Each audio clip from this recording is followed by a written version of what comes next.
Hey, Happy New Year, everybody. And sorry about the delay in this video, but I am trying to squeeze this in today, Thursday, which you'll probably be receiving exactly today as well.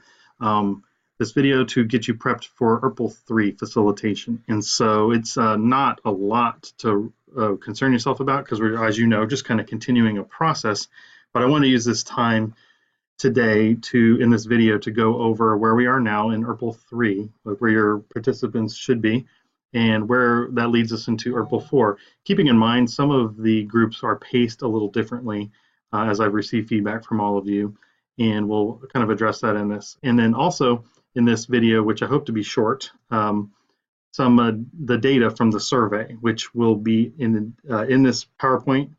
There's an email that you've received this link to, and in that email, if it all can fit, would be a link to this PowerPoint that I'm using and attachments of the surveys. So I'll make reference to those survey results as attachments in this email.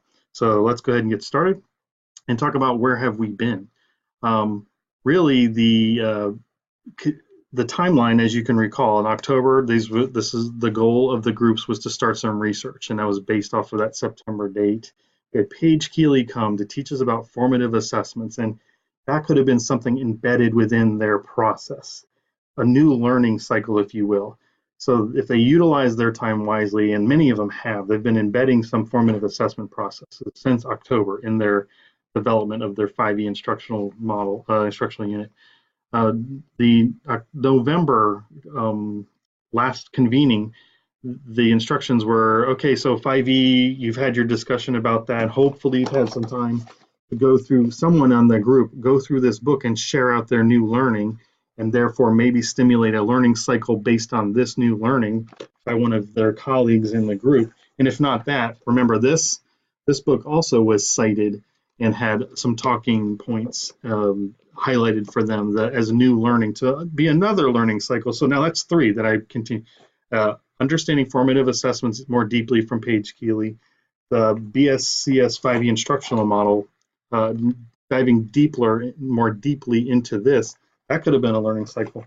And then teaching for conceptual understanding in science, that's another learning cycle opportunity. Just throwing these out there because these are resources provided for each small group that someone could have, taken on and researched and shared with the group. So anyways, we left them in November, and they gave us a survey at the end of that, which was actually fantastic because we probably range around 220 to 230 participants between the East and the West ERPLs, and the survey results, we had 111 responses. So like nearly, if not 50% of a survey result, which is, if you ever been involved in statistical analysis with surveys, like getting a 10% result in a survey is like fantastic. And of course, this was embedded within the process. So people were kind of obligated to do the survey at the end of the session. And keep in mind, it was anonymous. So I don't know who said what. I just know what they said, which is fantastic for me and you, so we can read and respond to that data. So let's talk about January ERPL. I have finished the 5E the 5E unit, and then select a lesson within the unit to be your research lesson. Well, really, if they're just selecting, if they've developed a lesson together, that would be the goal. The goal is that they collaborate this whole time and share ideas, and whether it be formally structured as a like, here, I've read this book and I'd like to share out this for you, or if it was just some anecdotal thing that they shared out with their small group saying, well, you know what I do when Jeffrey does that in my class, and they cite some sort of behavioral management strategy that shared it. That is actually one of the processes that happens in this is that sharing out. And these are the things that they may or may not realize that they've gained from just by sitting with each other and sharing these things out. So that is not by design, because I didn't share that, but that is by their collaboration, as you know. So where we're at, if they're following the process, they have a standard that is yet to be taught, and that in theory would be taught between the January and February ERPL. So those small groups, those teachers would teach that lesson in their own respective classrooms and then bring back their observations and results of that lesson with their students. This would be ideally that if there's some sort of a student resource, some student product that they could bring back and show, here's some examples of the kids who got it, and here's some examples of kids who didn't. Maybe it's one of the Page-Keeley probe that they decided to do, and here's the before when we got started with the lesson, and here's the Page-Keeley probe after we went through a week of instruction, and here's the results, and I can see here's the gain. Did you also see that results in your classroom? These are the kind of debriefs that are really impactful because then they share out what they saw and heard from the students. Some of them have already taught a lesson. They've done this already. I've gotten feedback as to like they've already done this. So what are they going to do? Well, there's still two ERPLs. This is a continuous learning cycle. Remember the cover? Remember that continuous learning cycle? I named it that for a reason. It's because this process could never end. If they're at like, okay, we've already done this, we've debriefed and everything, we're done. Then I ask that they, with that group, talk about some other things that are hard to teach and just sit there and share out ideas. They can spend all of that time sharing out ideas and I don't really care if it becomes real formalized or not, but they should spend that time diving into helping each other and sharing out what each other does and sharing out recommendations. And if they lock in first, as a facilitator, I recommend that you go, rather than just being haphazardly, have them focus on something that's difficult to teach. It might be something they're currently in, because that seems to be more to the boiling point of everybody, like what I'm currently teaching. So you can walk around and facilitate and guide them to, okay, so you finished, you've debriefed and everything, so what's next? What do we do? What do we do? They always have the opportunity to continue diving into these resources, and remind them that these, if they haven't written about these particular things in their DPP as a learning cycle, it may be something they want to do. Spend that time researching with each other and using it, or just lock in on another standard. Get that curriculum map. It's on the Canvas site. Go to the curriculum map and page forward to where they're currently at in the future. Maybe something in April and May is coming up that's traditionally really quite difficult to teach. Start sharing out some ideas, or just get that curriculum map in front of them and let them start talking through. But what do you do when you teach this? That time of just kind of anecdotal collaboration is fantastic, and you don't want them to be sitting there twiddling their thumbs. So that's my recommendation to you as a facilitator. But it would also be helpful for me if I end up getting into your room. I would like to rotate around as usual, myself or Mike, is kind of get us up to speed. If you know, when we pop in, if there's a group there and a group there, they're finished, they did their lesson, and I'd love to go and just talk to the group and see how did it go, because I'm inquiring to make this process better for next year. It sounds like I am to anticipate a similar structure for next year as far as the ERPL Wednesdays, and so I do want to make this better, of course, on the continuous improvement philosophy. So not only will I seek their ideas by survey and verbal, you as well as a facilitator, and I've been coming up with some things based on their survey and your replies. So February, again, this would be like the last day, of course, and then there'd be that debrief of their research lesson. So if they're following kind of the pattern that I've laid out, that would be the day of debrief. And hopefully they'd have something to talk about and even student work. But if not, that's a day in which being reflective of the time. And we'll talk about the survey results, and it's largely positive, and I contribute that to you, being a powerful person in the room, laying out the plan. And I have some fantastic data to share with you. So I'm kind of excited about that. I want to get to it. But that's what your January ERPL is going to look like. And now this is kind of the benefit for everybody. Keep in mind, next week is the first ERPL, and that's the East. And the East location is Spruce Creek High School now. And in this email that I'm going to send you will be the room assignments. It'll be the same room assignments, but I'm not going to pretend like you remember. It's Building O at Spruce Creek and various room assignments. So that, and then of course West is University High School. Same room assignments, but again, I'll give you the room number. And let's see. Physics was planned to join the January East side. So you physics teachers, the facilitator, according to your plans, you'll be at the Spruce Creek High location. The physics teachers will be meeting then. And January, the West side, it would be Marine and Anatomy Physiology. Your group will be meeting in the West side as agreed upon by your group, and I just have that written down. Why am I saying that? Those groups are singletons. They actually don't have enough teachers to do an East and a West for those of you jumping in on this. So I'm telling them and reminding them when they agreed upon to meet as a group. So they only meet once and they pick the East and the West and the East. They rotate, to be fair. Okay, moving down this. This slide is going to continue. You're getting a copy of this PowerPoint as is from the beginning to the end. These first slides, of course, are for you. These are just the reminders of the things you've once showed them. That was the helpful slide from October to November to give them the things of what they should be doing. These were the sources of research ideas, and that research and the things they delve into were the ideas and opportunities to learn more about, therefore become learning cycles. This is completely teacher-driven and teacher choice, which was the idea behind this. It is not a top-down, I will train them on a process and they are to learn it and implement it. This allows them to go, I would like to learn more about what technology could be useful in models and simulations in this particular content that we are teaching together. Let's do that. But Jeremy says, no, all Jeremy was recommending is, please dive into learning more about the 5E instructional model, because as you know, that is what we are supporting as the method of planning lessons in the classroom in science, as we have for years.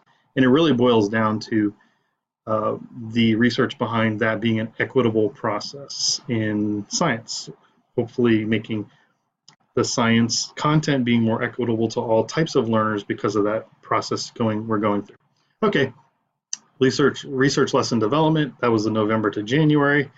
That's not implying that they're working on it now, but this is what they did in November so that they thought about these things as they were kind of developing the lesson. And then, of course, this January date would be fine-tuning the lesson together so that they could go off and teach it. And then I already told you about what if they've already taught it and everything. So, but this is for the larger group of people still working on it. The key in this is mainly just encouraging everyone learning together and that they agreed upon some standard that they thought would be time to focus on and because it was difficult. But this is where I'm going to insert the reminder of Canvas. So when they come in, this is what I encourage. I encourage them to go to their Canvas site. You're going to have this, slide.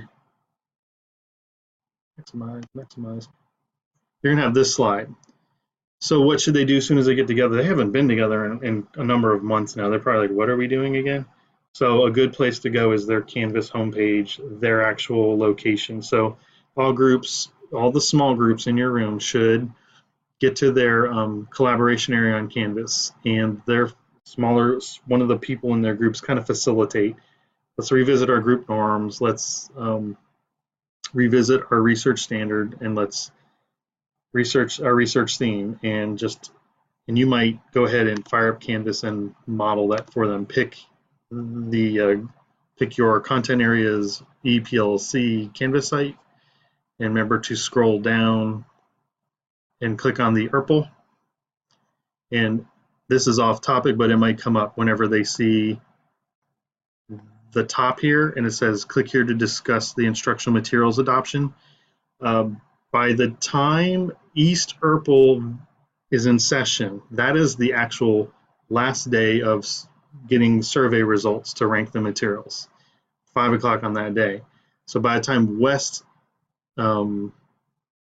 the West ERPL happens that week, this button would be gone. So it just will take it off because we'll have already had our ranking in the discussion. So that button is there right now on my homepage so that the groups can go on there and collaborate. And biology actually is starting pretty well, and there's a couple of them starting to do that. All right, so back to ERPL. ERPL. You click on that, as you all remember, and then the top of this is a resource that they may use. That was the 5E instructional, the lesson plan template. It's not a mandatory document that is being turned in for any reason, but if they wanted something to guide them along in the process, there it is. And if they saved that file and then they added it in the document on this the Canvas area below in the discussion area, that'd be fantastic. If they don't, it's just there's no one going to benefit from the work that they've done. They're not going to be able to see it. You maybe not. Maybe your group's not ready to publish it there. That's fine. The other thing was, and I feel to be more of a better learning tool than anything, and that's this area where they get the teacher role, student role document, and I'll just click on it again to remind you what it looks like. This was to serve as some sort of, think of it as like some training in it. What does a teacher do that is consistent with the 5E instructional model? So these bullet points help them understand what they should be looking for in their own actions in the classroom. And then the other one is about, the other one is about the student's actions. So that's basically it was just a resource.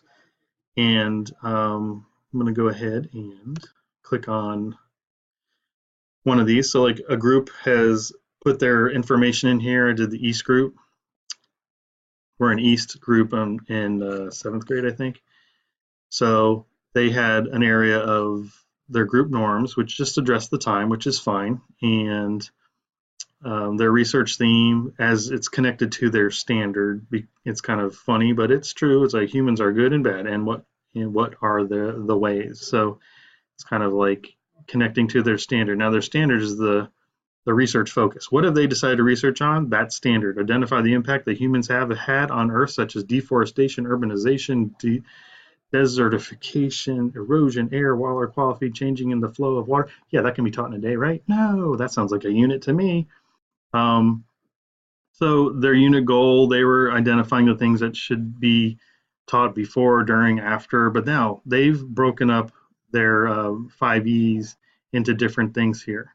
And so that some of you did that here on the Padlet, some of you did it below on the discussion area, some of you did a combination of the two, but that's the idea. So now here's why I'm bringing this up, is kind of just, this is locking them in back on the root of the process. And so what were we doing? Where were we at? Where are we at now? Now, where they should be at is, this is a lot of stuff here. And maybe, and probably even within one of these E's is more than one day or more than one lesson. So the idea behind this was, as they've developed out the 5E, that they would also get into a point of focusing on just one particular lesson, one particular day. And that's definitely what they all teach, this, like, as similar as possible. They talk through from the bell ringer to the exiting of class, and agree upon like a sequencing of events that would be most ideal. And then they can come back and talk about, how did it go? First period I was doing this and that just wasn't working. So I made this change. Second period and third period. By 7th, it was brilliant. And they share out that change. That's the idea. Imagine being able to debrief that change you made. You did it today probably in your class. That change you made because the lesson wasn't going just right. So you made a little tweak by 2nd and 3rd and 4th. The process of this whole thing is to get better at getting it right the first time. Because I've always said, what about first period? I believe my students, when I was teaching, my first period deserved the best I could give them, as well as the 7th period did. And I know you all do too, but it's natural to adjust the lesson along the way, and we continue. But I wanted to get better at my first shot in first period. And so that was what lesson study did for me as a teacher, as a facilitator. And I always kept my first period in mind because I really believed they deserved the best I could give them. And that is the idea behind this. So check, check, check. And the last ERPL will be literally, the debrief. So this is that visual that was confusing to some people because they didn't quite understand the whole thing. And again, I will allow you to either include this or omit this, but the green area represents what they might have been doing up to last ERPL, and this red is this one particular lesson. Now we've talked about a unit. Now we're going to actually discuss the unit. I'm sorry, discuss one lesson, one particular day. That's what they should be talking about today. This one particular lesson, to teach that one part of that one whole standard, or whatever they've decided. And that's what this visual was. So use it or not. But that is so you have the understanding, and this is totally the thing. Embracing the process, not just the product. I want them to know that for me, this is what it's about, the process. You notice I'm not requiring any kind of email me this product, upload this product, you won't get any points or something, or do this but I haven't assigned any homework. The idea was when they get together, having them a structured and meaningful time. That's what I've provided. And then some groups have done some other things slightly, and I'm cool with that because it meant something to them. They decided how this time would be best to function, but they still were working together on a common standard and the struggle, or maybe they focus on a couple standards, and that's fine. But I provided this structure to get people started on something they've probably never done before, which is kind of an open-ended, you figure out what's meaningful to you. And I'm not for once, like I'm not telling you what's meaningful and it's on you. That's the idea. The idea is let them be empowered for their learning. And that's been a little bit of a stretch in the mindset of a few people. That's okay. It's learning. It's growth. So this was another slide that was included in an original. Yeah, I'm sorry, it was an original, and it was to guide them through the 5E instructional model. So like by the end of this, I wanted at least everybody to have a little better understanding of 5E. And these were some guiding questions that I wanted at least all of them to be able to answer by the end of this. So we'll have like a wrap up in the February ERPL to see if you could facilitate this discussion and just see what they can come up with. But what is the appropriate amount of time for the 5E model to last in a classroom? Can you omit a phase? Can a phase be repeated? This is really the beginnings and just fundamental understanding of the 5E. And I want you to know that my ultimate process is having everyone have more than just a fundamental understanding of 5E so that we can talk about the argument-driven inquiry process. Training is coming. And I know, because I'm trained in ADI, that if to fully grasp the power of that, you need to have a firm understanding in the 5E instructional model and then a general understanding of how science works, like science process. How do we come up with scientific findings? And so that is kind of the method behind all this. And I wanted you to know and have a little glimpse into that as well. So that's a couple slides there. Let's go to the data. I'm going to go into this data and first go into, I got my talking points down here, overview results. I don't know if you'll be able to see this. I'm going to try to make it big, zoom it on here. And so this is the survey. I thought I could go through so much data with you, but I thought I'd go through what the questions were asked, kind of an overall summary of all the questions, and then kind of do a little deeper diving with the results. But you'll be pleasantly, I think, you'll be pleasant with the results as facilitators of the process. But I'll start off with kind of the negative. Make sense? I don't know why. When I reviewed all the comments, there was a prevailing not happiness, we'll say, with the drive, having to drive somewhere to do this. Okay, just stating what it's evidence. Another prevailing overriding theme was because they were working with the people from their own school, they therefore could have done this at their own school. So that started triggering why are they sitting amongst their own teachers, like the teachers they always work with, since they were to select by the standard, not the teachers. I got to thinking about a little flaw in my design where they probably, as a group, selected a standard they have struggled with based on talking with each other at their own school when they did this. And then when that was popped up, they end up just sitting with the same people they always sit with. So there's a little tweak in that facilitation next year it could still happen, but to have them select by standard and not just the comfort level of who they're used to sitting with all the time, it would make it more impactful to sit with people they don't know and potentially learn some things that they wouldn't have, or more importantly, they could share out some things that they know to other schools and other teachers. So that, and then another, just another comment was too much time on one standard. That's a general,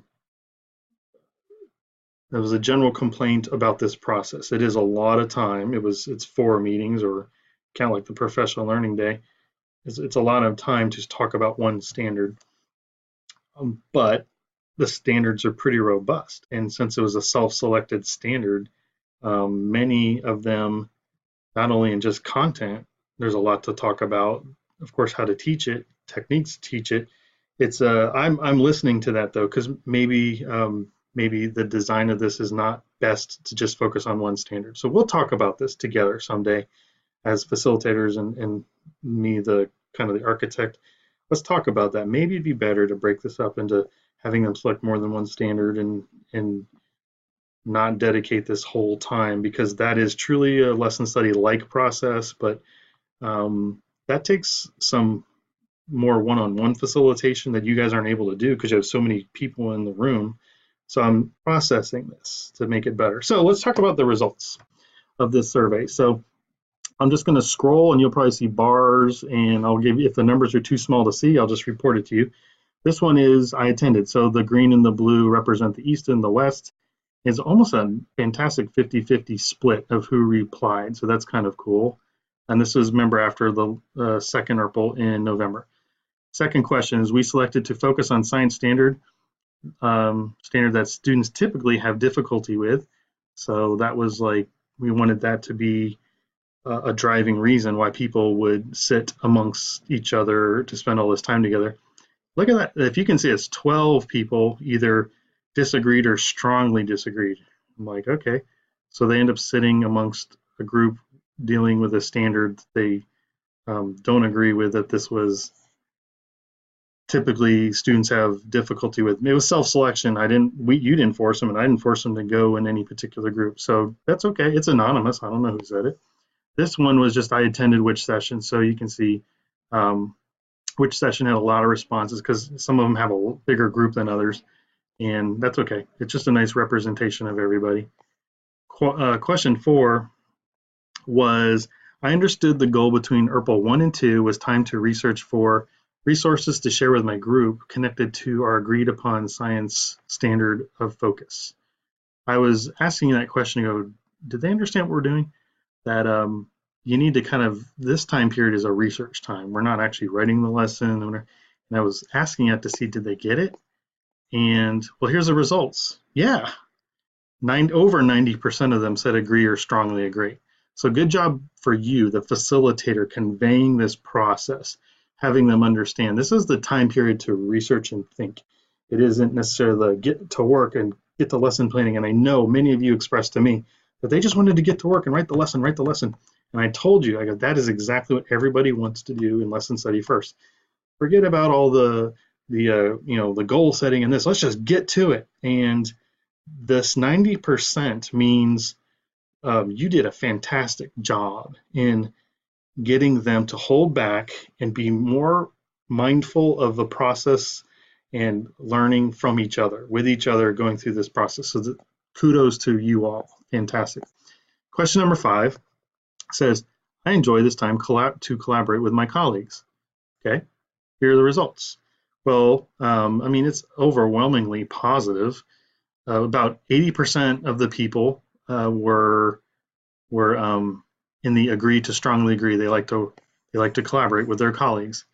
There is a number here though, and that is 13 people. 13 people either disagree or strongly disagree. They do not like to work with their colleagues. They do not enjoy this time to collaborate with their colleagues. So maybe it's about the time, maybe it's about the colleagues. We're going to dive a little more deeply into this one in a minute. Stay tuned. Question 6, yeah, because that was that has open-ended comments. So we'll go back to that one in a second. Number 6, our group is working well together. And again, 90% strongly agree or agree that their group is working well together. That's very positive. And I'm very happy with that. And that's about you creating the right climate and dynamic in that room in spite of them having to drive on a Wednesday. think of the tiredness you all feel, and now they're being asked to do this, and you are creating an environment for learning and understanding and working with each other, so that to a point where their group is working well. They're not coming in and you know um, making the worst of it. We'll just say. So number 7, this is a big open-ended one. So anything you'd like to comment on that you were not asked about. So again, this is anonymous, so I don't know who says what. I can't tell what anyone said. Um, but there is a feature in SurveyMonkey where I can click on a respondent and I can just see what they said in regards to all the questions. So what I wanted to do was go back to one of those 13 people. Actually, I looked at all, but I just want to, here's a sample. Um, response number 26. That's who they are. I don't know who they are, but the response number 26. They disagreed that they strongly disagreed. Actually, they strongly disagreed to question 5 that said, I enjoy this time to collaborate with my colleagues. So let's look at all their answers just for kicks. They happen to be an East Urkel person. They're in biology. Don't worry about this, Jody. It's okay. They were kind of vanilla on we selected the focus on the science standards students typically have difficulty with. They neither agree nor disagree. Okay. They understood the goal between 1 and 2 was the time to research. Again, they're right in the middle. They neither agreed nor disagreed. Let's start number 5. Let's listen to the response. I enjoyed time to collaborate with my colleagues. All right. Honestly, this was not useful to me whatsoever. There was no way I would spend an entire month working on just one standard. The fact that I had to travel to another school to do this is simply a waste of my time, energy, and gas. I'm sorry, but this forms the forms to complete, the debriefing, the junk we need to do to justify this time is a waste. If the teachers were honest, they would all agree. This is tough to be honest because of fear of reprisals. Again, I don't know who you are, and it's okay. I mean, I get it. I kind of go, okay, well, I feel that this is a having to drive somewhere and do all this, and I get that. That was a very not a lot of people, but that was overwhelming. If there was a negative comment, it was the driving. But let's keep going because it's just one part of the picture of this person. Our group was working well together. Oh wait, this person said strongly agree. So, well, yeah, we talked about other stuff and did not spend a whole month on one standard. We actually shared ideas and things that are worthwhile. The process, not the product. So this is exactly what my goal is. And they may or may not realize that that's what I wanted. I want them to sit together and do that. Talk about other stuff. I mean, that other stuff, if it was powerful for them, then good. That's good. That's fine with me. And then question 7, this was, is there anything else you'd like to comment other than the fact of being a waste of my time? I don't know about the actual professional development where I got it. New ideas are presented, which then can be taken back to our smaller groups, collaborate, and then actually learn something. There's no new information being presented to us by the district. We again are doing all the work. It's a teacher-driven process. I agree. I've merely set up a process. They're no doubt doing way more work in each of their smaller groups than I am.